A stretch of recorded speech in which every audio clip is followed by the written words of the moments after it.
Alors que le mercato ouvre ses portes dans quelques jours, l'actualité de l'OM est très rythmée avec un départ en prêt qui semble imminent. Dans cet épisode, on va faire le point sur les différentes infos, notamment le dossier de Gerson qui connaît quelques évolutions positives, Amavi qui pourrait faire son retour, les pistes de Vraille et Thauvin dont on a entendu parler ces derniers jours, mais aussi un point sur Guendouzi et Unai. Comme d'habitude, petite question pour vous, pensez-vous que Stéphane de Vrij serait une bonne recrue pour l'OM? J'attends vos avis en commentaire, vous aurez le mien dans la vidéo. On commence tout de suite l'épisode par un point sur la piste Malinovski. On entend un peu tout et son contraire en ce moment. Un jour la piste est définitivement enterrée et un autre on voudrait absolument le faire venir. En tout cas les derniers échos d'Italie vont dans le sens de la première option, parce que Tuto Mercato Web affirme que l'OM aurait décidé d'abandonner la piste par rapport au prix demandé par l'Atalanta, mais aussi parce que la direction voudrait miser sur des profils plus jeunes pour faire d'éventuelles plus-values par la suite. Le joueur est sous contrat jusqu'en 2024 et le club italien aimerait le vendre et pas le prêter, alors que la direction voulait boucler son arrivée sous forme de prêt avec éventuellement une option d'achat. Une info à prendre avec des pincettes étant donné qu'on entend tout et son contraire comme on l'a dit un peu plus tôt, ça peut aussi être une manière de mettre la pression sur l'Atalanta si les négociations sont compliquées, à voir si le dossier reviendra sur le devant de la scène parce qu'on sait que le joueur plaît beaucoup à la direction et qu'il pourrait décider de réactiver cette piste un peu plus tard.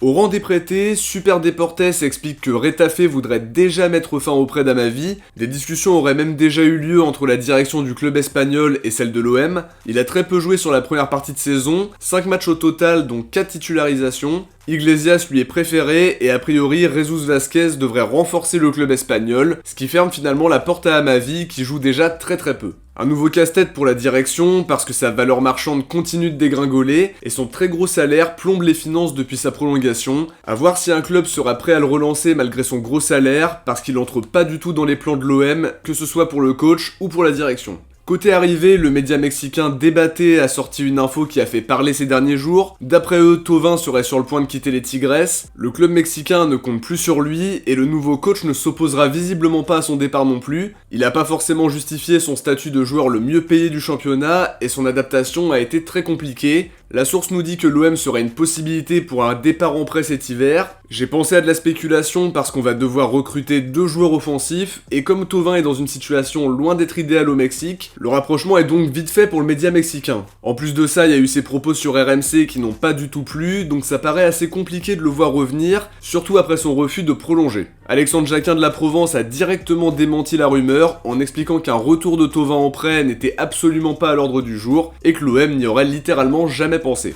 Au rang des arrivées, Football Club de Marseille a expliqué mardi que l'OM était intéressé par le profil de Stéphane de Vrij. Il est en fin de contrat dans 6 mois et la tendance n'est pas à une prolongation. Longoria se serait donc renseigné pour le faire signer libre dans quelques mois, dans le but de former un trio défensif, Bemba, Bailly, de Vrij. L'Atlético et Tottenham seraient aussi très intéressés par le défenseur néerlandais, qui représente un très gros renfort sportif et qui est dans une situation contractuelle très intéressante. De leur côté, le site Foot Marseille affirme que l'OM ne serait pas intéressé par lui après s'être renseigné auprès d'une source interne. On en saura plus dans les prochaines semaines, mais en tout cas sur le plan sportif, ce serait une très bonne recrue, expérimentée, habituée au haut niveau et sans indemnité de transfert. Par contre, on sait aussi que Longoria aime saisir des opportunités, mais pour le coup, le joueur est aux alentours de 600 000 € par mois et à 30 ans, on imagine qu'il voudra un dernier gros contrat. Sur le dossier de Gerson, le journaliste brésilien Vene Casagrande explique que les positions se seraient rapprochées entre l'OM et Flamengo, les prétentions entre les deux clubs ne sont pas si éloignées et l'optimisme serait maintenant de retour dans le dossier. Marcos Braz, le vice-président du club brésilien, expliquait que Flamengo gardait espoir, le joueur veut venir, la direction et le staff veulent qu'il fasse son retour, mais faut trouver une solution pour contenter tout le monde.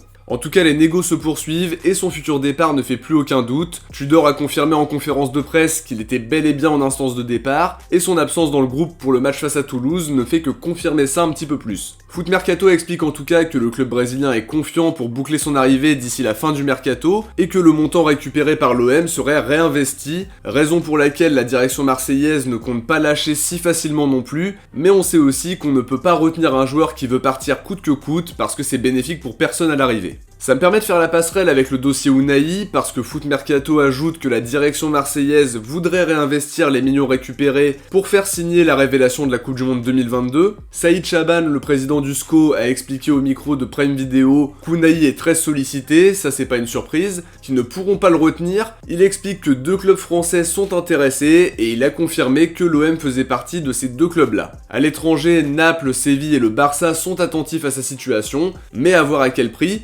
Di Marzio explique qu'Angers attendrait une somme comprise entre 20 et 25 millions d'euros. Ça reste bien plus raisonnable que les 45 millions dont parlait l'équipe par rapport à un intérêt de Leicester, mais on sait que Longoria ne compte pas tomber dans la surenchère liée à l'effet Coupe du Monde. Ça n'empêche qu'Unai serait une excellente recrue, capable de jouer comme relayeur, et qui pourrait être intéressant dans un rôle de milieu offensif grâce à sa vision de jeu, sa capacité à jouer vers l'avant et sa qualité de passe. Concernant Guendouzi, l'équipe affirme qu'un départ était imaginé plus tôt l'été prochain entre les 2 parties, dans le but que ça convienne à tout le monde et à un montant intéressant. Seulement le quotidien français nous dit que Guendouzi est déjà très sollicité actuellement et qu'une réunion serait prévue prochainement pour éventuellement envisager un départ dès cet hiver. Une info assez surprenante parce que j'imagine mal Longoria se séparer d'un titulaire hyper important en cours de saison, même si un gros montant pourrait changer la donne, mais derrière faudra le remplacer et c'est loin d'être simple en plein milieu de saison.